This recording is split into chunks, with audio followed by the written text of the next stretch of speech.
we've got all that lovely seafood. Remember those clams and mussels and again, razor clams. We've got some interesting food here on the programme today, ladies and gentlemen. Let's hear what Phil's going to be doing with it. What I've done here, Ainsley, is I've got the razor clams and cut the flesh out. Sort of I should have put it on there. I've cut the flesh out, and there's what they call the foot, which you have to get rid of, which is the bit that holds it into the sand. Okay. So when they're gathered, so if you walk backwards, and then there's a little tiny hole, you put a lump of salt on, they think I'm shooting out the sand, and you put it out. There's a big, what they call a foot on the bottom, that goes back in the shell. You have to clean that out and clean the gut out, and it works perfectly. Beautiful. Simple as beautiful, that. Beautiful, Simple and have you ever gone and sort of caught any yourself, Phil? I have done years ago, but you didn't use exceptionally low tide to get them. I remember about 15 years ago we had a really low tide when I was in Somerset, and I was getting kilos, tons of them, and we would sell 40, 50 kilos a night in the restaurant. Wow. So it's you know, it's good stuff. There you go. It's Exciting. Good stuff. Now, what I've got here, Ainsley, can I run through this with you? Okay, let's have a look. Right. Here I've got the water, which is the broccoli, which is in a second. You enjoying it? I'm exhausted. She's exhausted. Stop it. Here we've got the clams I'm cooking with some shallots and in a little bit of oil just to cook them up. And we're going to put them, some of this, back into these shells, bake them in the oven with some parmesan and a bread crust. Okay. Over here, I've got the clams which we're going to make into...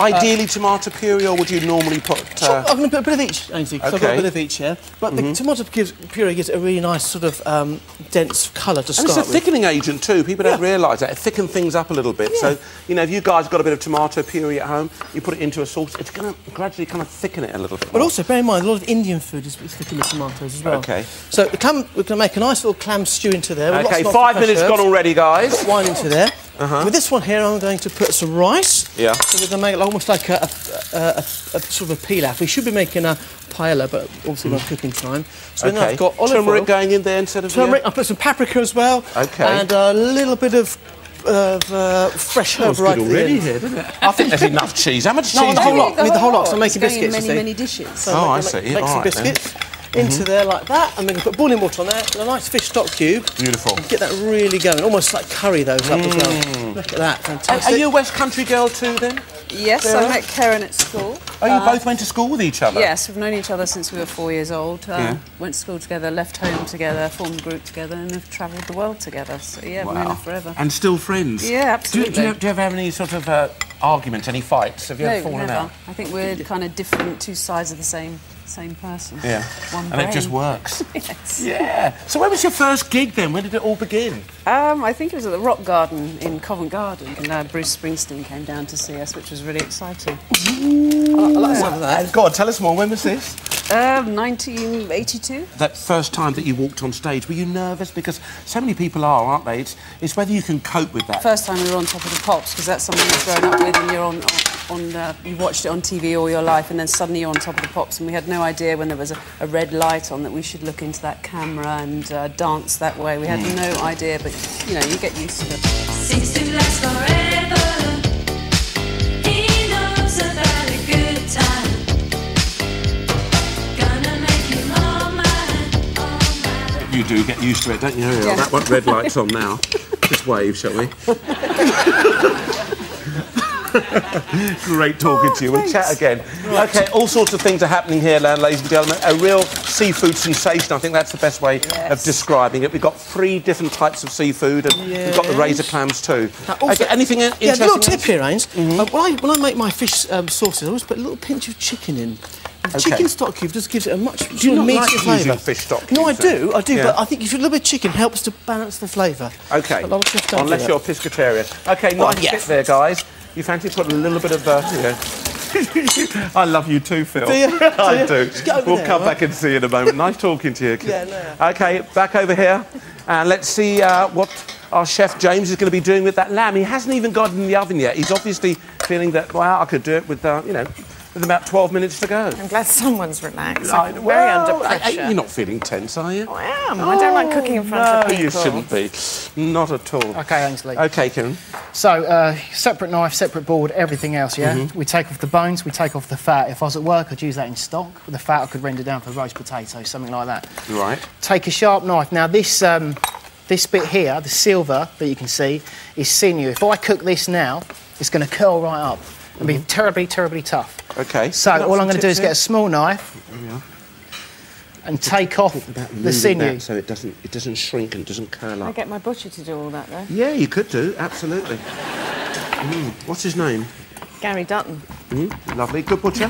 Very good butcher. Yeah. It's always good, isn't it? And I think, we get to know our butchers now, don't we? See, when you go out to restaurants and places like that, they're dealing directly with farmers. It's almost like you want that. Well, you don't want it's just local and you know where it comes from. Yeah, totally. And he does it so you don't have to.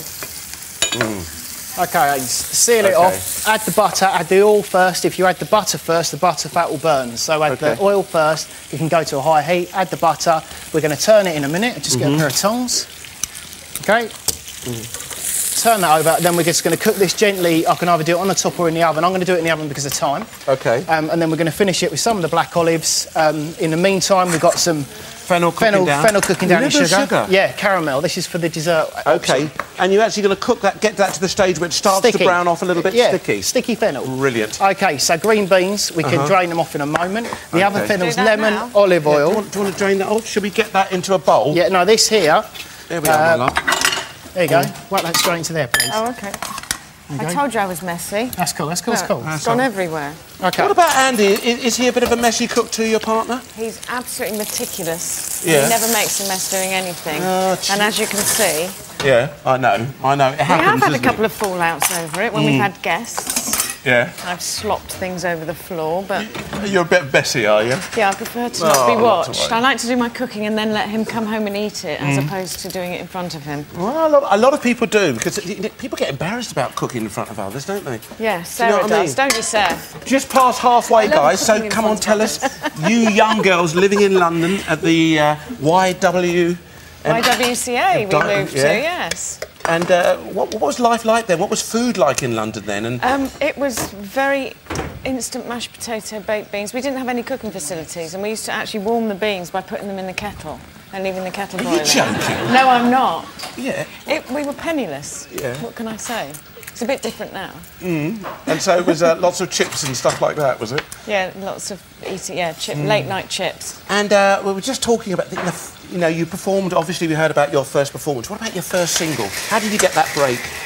Well, the first single was actually sung in Swahili, and we'd met Paul Cook from the Sex Pistols, and he drummed on it and produced it. We started, we lived above the rehearsal room after the Pistols, when we got thrown out of the YWCA. And, yeah, it all went from there. He told someone about it. Is that because you nearly burnt the place down, was it? No, no. I think it was we were quite noisy when we came in from late nights. We were very young. Yeah. And, but enjoying life all the same. So, yeah, we just used to mess around. around. And, of course, John Peel, didn't he, played your singer, and yeah, that was it was on the John Peel show, and Terry Hall from the Funboy 3 heard it and saw a picture of us and thought we looked cool. Wow. So it was, and then it was almost overnight success from there. So everybody out there, if you want to have a go, if you really believe in what you're doing, just do it, guys. These girls are just proof that you really can achieve wonderful things. I don't think we ever thought it would happen, but we used to pretend, obviously, like everyone does. And Paul Weller, you toured with the Specials and everything. Well, yeah, we did some shows with Funboy 3, and we actually did a couple of shows with The Jam. He wrote a song on our first album.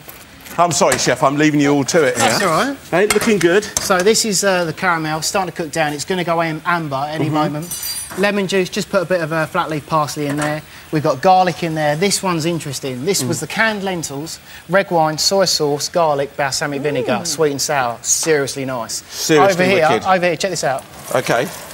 Sponge, almost there. OK, got to cook through a bit more. Yeah, oozing out a little bit there. The lamb. How do you like your lamb cooked? Pink. Good. and we got eggs in there as well. Lovely, lovely, So cool. lovely.